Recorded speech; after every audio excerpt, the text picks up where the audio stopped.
Friends, today எபிசோடில் யமுனா கடைக்கு வராங்க. சாரதா வந்து வீட்டுக்கு கிளம்புங்கம்மா, ஒரு முக்கியமான விஷயம் அப்படின்னு சொல்லிட்டு சொல்கிறாங்க. நான் காவேரிக்காக ப்ளவுஸ் தச்சுட்டு இருக்கேன், என்னன்னு சொல்லு அப்படின்னு சொல்லி கேட்குறாங்க. காவேரியோட லைஃபே என்ன ஆக போகுதுன்னு தெரியலம்மா, நீங்கள் வாங்க நம்ம எதனாலும் வீட்டில் போய் பேசிக்கலாம் அப்படின்னு சொல்லிட்டு கடையை வந்து க்ளோஸ் பண்ணுறாங்க. காவேரி வந்து விஜய் நினச்சி ஃபீல் பண்ணி அழுதுட்டு இருக்காங்க. அவர் நல்லவர் தான், அவர் என்னை அப்படியே விட்டுற மாட்டாரு அப்படின்னு சொல்லிட்டு கங்காவும் குமரனும் யமுனாவுக்காக வெளில வெயிட் பண்ணிட்டு இருக்காங்க. அந்த பிளேஸ்க்கு சாரதாவும் யமுனாவும் வராங்க. என்ன விஷயம் இப்பயாச்சும் சொல்லு அப்படின்னு சொல்லிட்டு சாரதா கேட்குறாங்க. வீட்டுக்குள்ள வாங்க அப்படின்னு சொல்லிட்டு வீட்டுக்குள்ள கூப்பிட்டு போறாங்க. யமுனா வந்து விஷயத்த சொல்றாங்க. காவேரிக்கும் விஜய்க்கும் நடந்தது கான்ட்ராக்ட் மேரேஜ் தான் அப்படின்னு சொல்லிட்டு சாரதா வந்து ஃபீல் பண்ணி அழுகுறாங்க. பாட்டி வந்து சொல்றாங்க, கல்யாணம்னா என்னடி ஒரு வருஷம்ட்டு, காவேரிக்கு இதெல்லாம் தெரியாதா, காவேரி ஊருக்கே புத்துமதி சொல்வாளே அப்படின்னு சொல்லிட்டு பாட்டியும் ஃபீல் பண்றாங்க.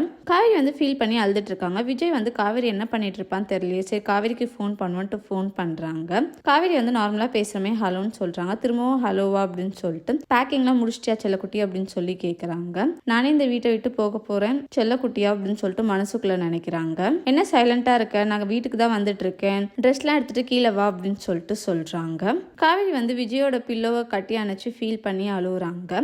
விஜய் வந்து ஆரன் அடிக்கிறாரு. அந்த சவுண்ட்ல வந்து காவேரி ஃபேமிலி மெம்பர்ஸ் எல்லாருக்குமே கேட்குது. காவேரியும் பதறாங்க. தேங்க்யூ.